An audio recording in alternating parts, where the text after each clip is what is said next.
is Stephanie. Oh, thanks. I was going to just keep my mouth shut, but I'm carrying these poems around in my purse and they're going to disintegrate soon. Yeah, well, I was sitting there looking at you and reading these names and not connecting it. Yeah, that's okay. So I've been sitting in my purse, like I say, and let me just put them in a good order. So they're from the San Francisco Chronicle, and they have a Sunday column in the pink section with a little introduction called State Lines by David Roderick, but I think I'm going to skip those. But this is a poem by a woman named Susan Gubernat, Oakland poet, and it's called Christmas Fires. Dragged down by the weight of ornament, a tree starts sizzling in the arid house where the family sleeps, each child holding a new gift tightly to her chest. Or is it a mutant candle flame wavering, then licking the edge of the votive glass like an old man searching for grizzle at the back of his mouth? The fire engine hauling Santa through the neighborhoods last week balanced delicately on a ladder 4 beers into it, now cuts through the night space-time continuum before and after, and everyone in new bedroom slippers picking their way across iced-over pavement toward an ugly epiphany, bodies in blankets not their own, rolled out of the smoke on silver wheels that wobble across crusts of blackened snow. I knew a woman who smoked in bed and died of such burns after much suffering. She, the solitary, who used to watch us recite our prayers on Christmas Eve and then retire to her drafty room, her movie magazines, the smoldering cigarette, its tip aglow like the first star of evening. I'm saying all this to remind myself of the great loneliness we share, of hooves stamping the barn floor, a random sound without cadence, even if on the quiet road one stops to listen.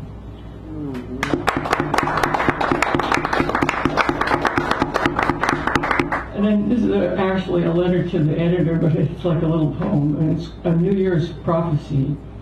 Humpty Trumpty promises a magnificent wall. Humpty Trumpty has an inane penchant for such gall. His aspiring dictators, servile minions, generals and all, will not forever deter his ignominious fall. Ignominious! And then this last one is by Kim Shuck, poet laureate. Laureate of San Francisco. Yes. And a favorite of Sacred Ground, yes, if I do say so. And this is called, and she made it to the Chronicle, good girl, good girl. Anyway, it's called To Visit the Missions. Mountains ease to hills, define the limits of this valley. Somewhere north they come together in a tumble near water, and I reach home. Part of this pilgrimage involves water, way I understand things. Water, music, smoke, old prayers, and nearly universal. Later this week, I'll sit down with the images, my cane flute, sing of disconnecting my anger, close my eyes and see hand-drilled stone beads, rhythm in my hands, tongue tip, jingle saints' medals in the other, extract each emotional filament for use elsewhere. And that's from her book, Red Indian Road West, Native American Poetry. Yeah. Well done. Did you get all that, or do you want her to write that down? Oh yeah, we should give those. Give those to her. Yeah. Stephanie, he wants you to give you the attribution sheet. All right. That brings us to Mr. Greg Pond, the sultry voice of the evening. Where is that thing? Thank you so much. You know, I'm just about here. Finally get to hear you. Yes. And then, so then we got Garrett, and then Hal Robbins is actually going to close us out. What a good way to go, as I say. And then we got these door prizes, and Moshe Dayan has sent his regrets.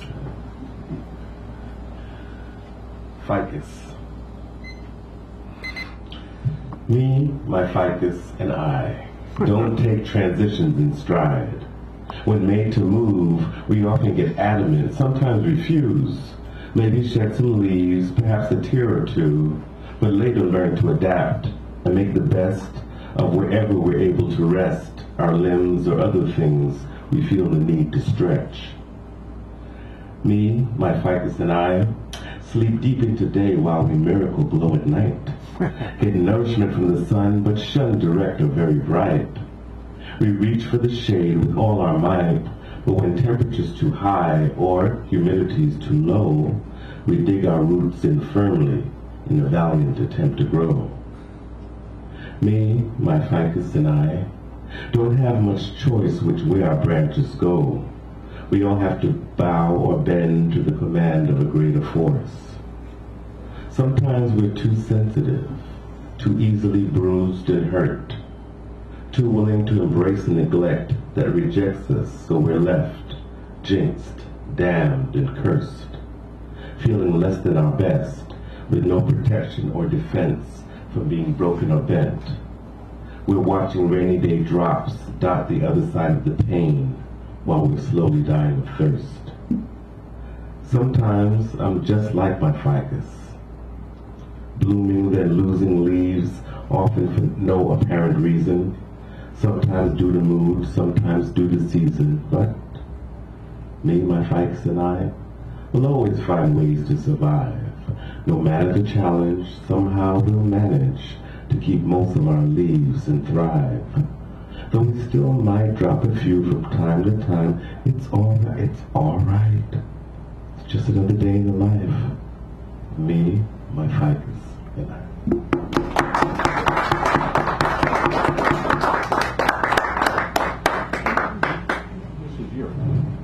Dive. I know I can't swim, but I'm willing to dive headlong into the pools of your mystifying eyes. There's no lifesaver there to help quell any fears that I might dip too low or get caught in ebb tide. Don't know where I'm going and not sure where I'm bound, but if I should try to dive into the pools of your eyes, I know I'm going to drown.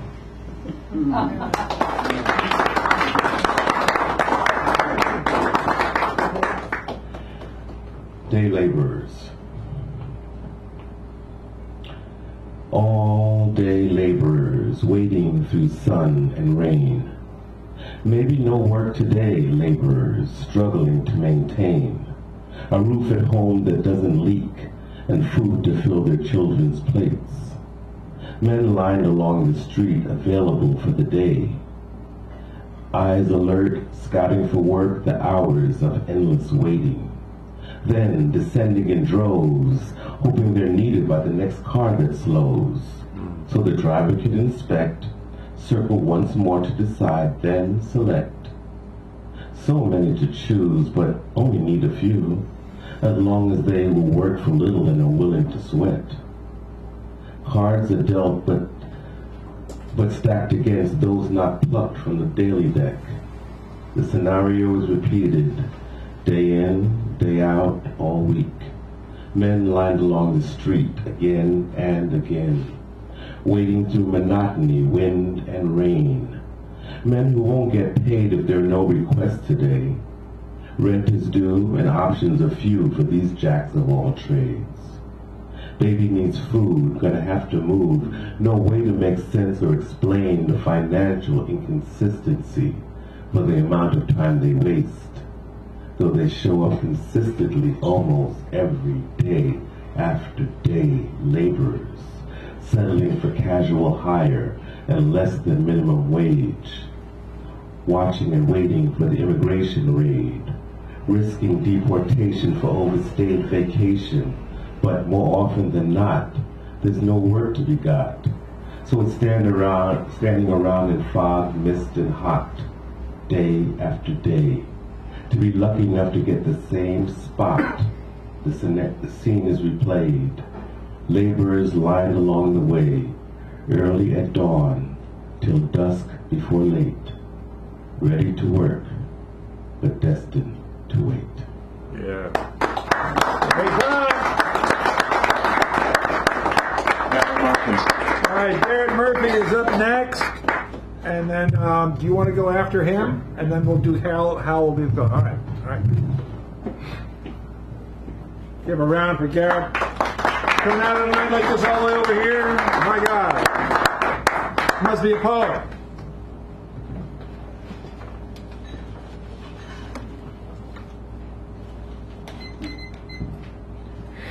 Not yours, Carlin, 7 dirty words. What?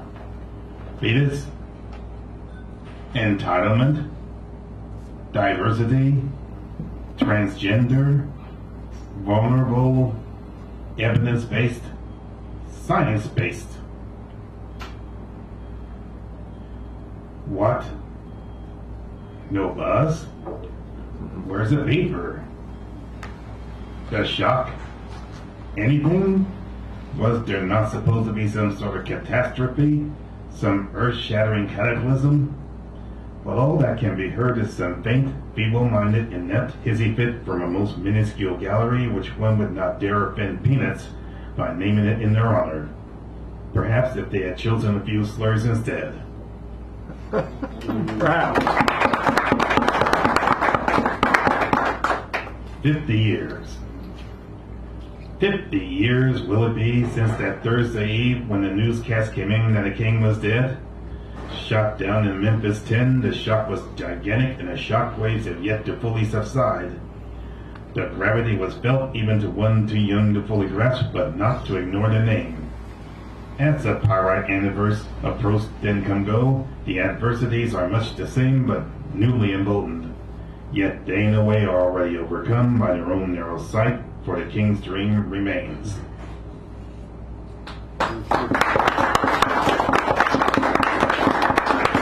Safe and sound. Here you sit in your suburban abode, well beyond the security gate, on the quiet side of the sound wall along the thruway, at home watching the news on TV, reveling at the story about the newly erected border fence and the resurrection of old crows. But it's not enough. It never is enough. And they keep on coming. They never stop coming. Soon there will be nowhere left to run, nowhere left to hide. Walled in, cut off, suffocation is imminent, and they're still coming. It's enough to cause one to commit the capital offense of building a bridge.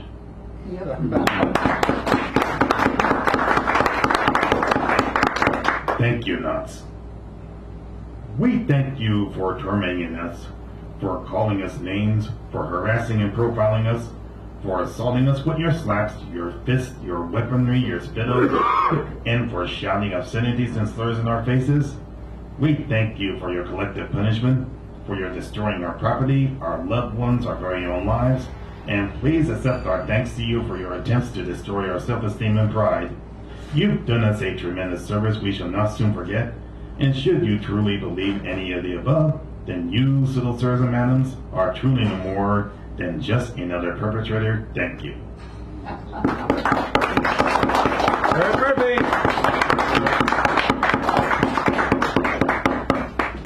All right. Okay, so what's your name? Dave. Dave. Okay, so we're gonna say Dave. Dave from Vermont. Oh, from Vermont. Oh, I have a friend. Oh, well, I did have a friend there. He passed away, but anyway. Where? Dave from Vermont. Where in Vermont? Rutland area. Okay. All right. Give him a round of the treatment, ladies and gentlemen. A new person here.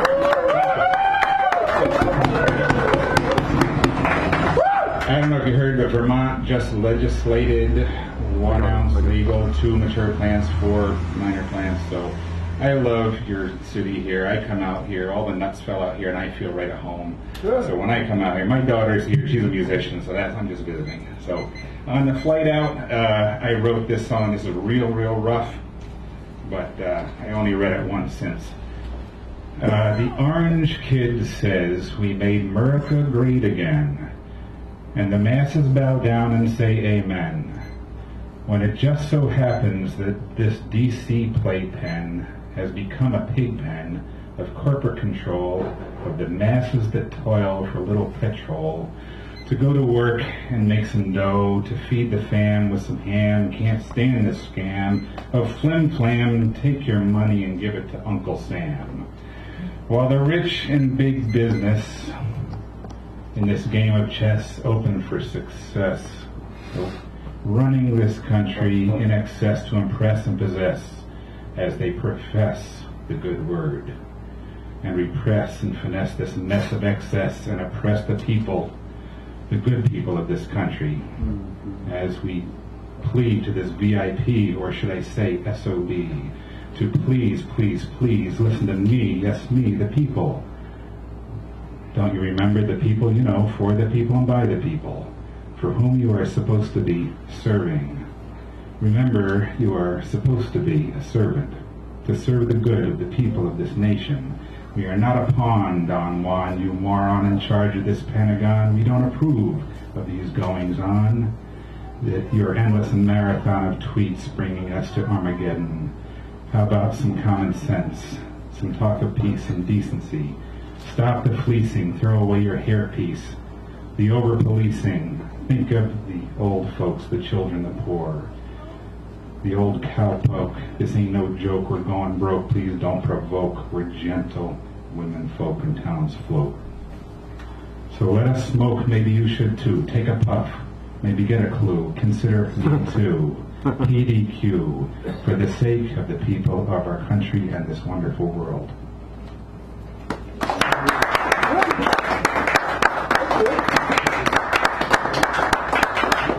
Dave from Vermont. I got a fast song. Okay, go ahead. What one? Yeah, and then we'll do Hal. Okay, this is David Crosby.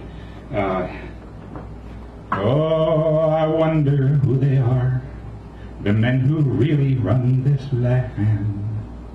And I wonder why they run it with such a thoughtless hand. What are their names, and on what streets do they live? I'd like to ride right over this afternoon and give them a piece of my mind about peace for mankind. Peace is not an awful lot to have. Thank you, Dave from Vermont. Hey, whenever you're around, come back in. In your neck of the woods. Cool. All right, so now we're going to conclude the evening with the Honorable Dr. Hal, who is our mini feature. He's coming up now to clincher close, super duper bulldoze the evening into wonderful, stellar performances, poetry, such like, so forth and so on, as only he is able to do.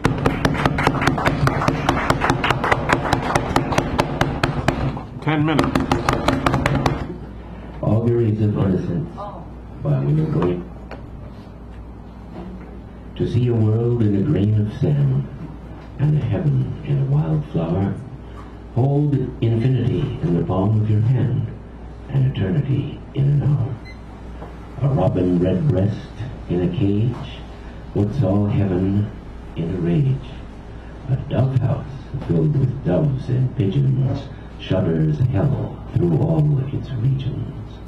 A dog starved at his master's gate predicts the ruin of the state. A horse misused upon the road calls to heaven for human blood. Each outcry of the wounded hare a fiber from the brain does tear. The skylark wounded in the wing, a cherubim doth cease to sing. The gamecock clipped and armed for fight does the rising sun affright. Every wolf and lion's howl raises from hell a human soul. The wild deer, wandering here and there, keep the human soul from care. The lamb misused breeds public strife, and yet forgives the butcher's knife. The bat that flits at close of eve has left the brain that won't believe. The owl that calls upon the night speaks the unbeliever's fright. He who shall hurt the little wren never shall be loved by men. He whom the ox to wrath hath moved shall never be by woman loved. The wanton boy that kills the fly shall feel the spider's enmity. He who torments the chafer's sprite weaves a bower in endless night. The caterpillar on the leaf repeats to thee thy mother's grief. Kill not the moth nor the butterfly, for the last judgment draweth nigh. He who shall train the horse to war shall never pass the polar bar. The beggar's dog and widow's cat, feed them and thou wilt grow fat. The gnat that sings the summer long poison gets from slander's tongue. The poison of the snake and newt is the sweat of envy's foot. The poison of the honeybee is the artist's jealousy. The prince's robes, the beggar's rags, are toadstools on the miser's bags. A truth that's told with bad intent beats all the lies you can invent.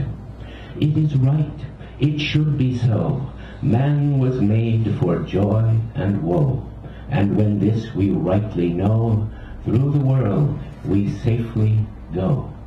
Joy and woe are woven fine, a clothing for the soul divine. Under every grief and pine runs a joy with silken twine. The babe is more than swaddling bands. Throughout all these human lands, tools were made and born were hands. Every farmer understands. Every tear from every eye becomes a babe in eternity. This is caught by females bright and returned to its own delight. The bleat, the bark, bellow, and roar are waves that beat on heaven's shore. The babe that weeps the rod beneath writes revenge in realms of death. The beggar's rags, fluttering in air, do to rags the heavens tear. The soldier, armed with sword and gun, palsied strikes the summer's sun. One mite wrung from the laborer's hands shall buy and sell the miser's lands.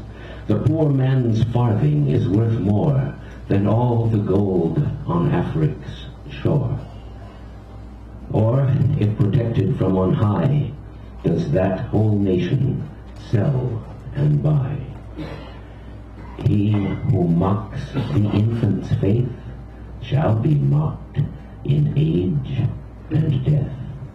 He who shall teach the child to doubt, the rotting grave shall ne'er get out. He who respects the infant's faith triumphs over hell and death. The child's toys and the old man's reasons are the fruits of the two seasons. The questioner who sits so sly does not know how to reply. He who replies from what he sees will ne'er believe. Do what you please. If the sun and moon should doubt, they'd immediately go out. The strongest poison ever known came from Caesar's laurel crown. Naught can deform the human race like to the armorer's iron brace. When gold and gems adorn the plough, to peaceful arts shall envy bow. A riddle or the cricket's cry is to doubt a fit reply. Every night and every morn, some to misery are born. Every morn and every night, some are born to sweet delight. Some are born to sweet delight, some are born to endless night. We are led to believe a lie when we see not through the eye which was born in a night, to perish in a night, when the soul slept in beams of light. God appears, and God is light to those who dwell in realms of night, but does a human form display to those who dwell in realms of day.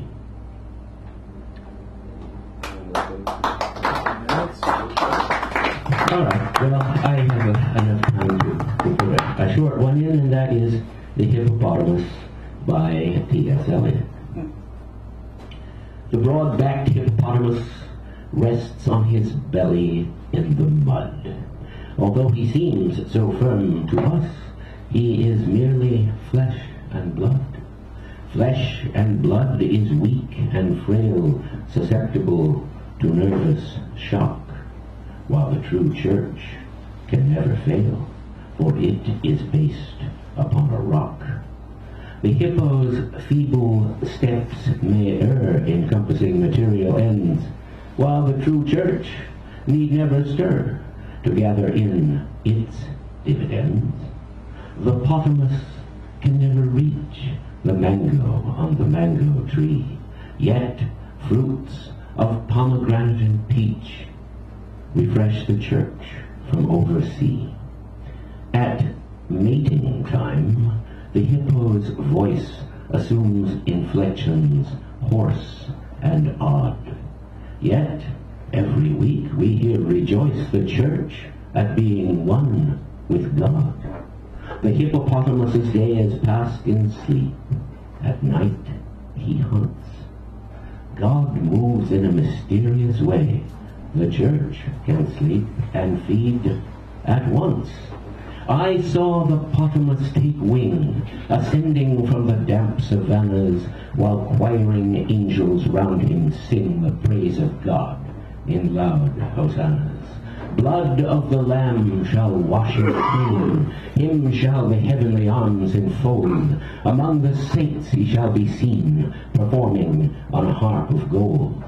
He shall be washed as white as snow, by all the martyred virgins kissed, while the true church remains below, wrapped in the old miasmal mist. Thank you. Now, Robert, ladies and gentlemen, Dr. Hal, Minnie, and the Country Club of Super Trooper Bulldozer. Will you kindly split these? We're going to take, oh yeah, that's for you and everything, the pendants will look together. So, oh, you have.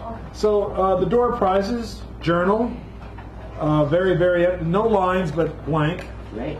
Now, this is a journal. It has lines, but there's some personal little words just occasionally. Pages are plenty, right? This is Dostoevsky's White Nights. Yes. Poetry, June 2013.